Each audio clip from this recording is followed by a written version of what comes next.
Marekani imetangaza majina ya wanajeshi wanne waliouawa katika shambulio la ndege isiyo na rubani lililotokea Jumapili kwenye kituo cha amri cha Port Shuaiba nchini Kuwait. Tukio hili lilitokea siku moja tu baada ya Marekani na Israel kuanza mashambulizi ya kijeshi dhidi ya Iran, ambayo nayo imeanza kulipiza kisasi.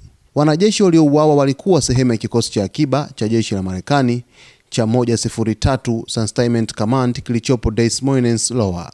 Majina yao ni Kapteni Cody A. Cook mwenye umri wa miaka 35 kutoka Winter Haven, Florida, lakini mwingine ni Sergeant First Class Noah Tietjens mwenye umri wa miaka 42 kutoka Bellevue, Nebraska.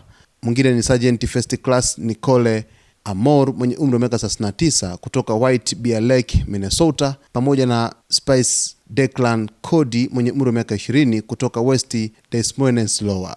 Shambulio hili limezua huzuni kubwa kwa familia za wanajeshi na limeongeza hofu miongoni mwa wanajeshi walioko Mashariki ya Kati. Wataalamu wa masuala ya usalama wanasema tukio hili linaonyesha hatari za mzozo huu, kwani hata vituo vinavyohesabiwa kuwa salama vinaweza kulengwa haraka. Marekani na Israel zimesema mashambulizi yao dhidi ya Iran yataendelea, wakilenga vituo vya silaha na miundombinu ya kijeshi ya Iran.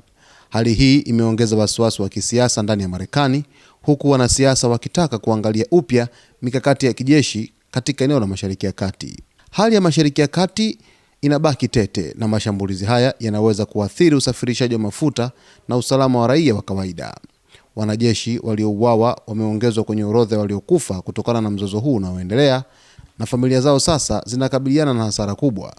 Mkuu wa jeshi la Marekani amesema lengo la vita ni kulinda raia wa Marekani na washirika wake, huku akihakikisha kuwa hatua za kulipiza kisasi dhidi ya mashambulizi ya Iran zinaendelea kwa makini.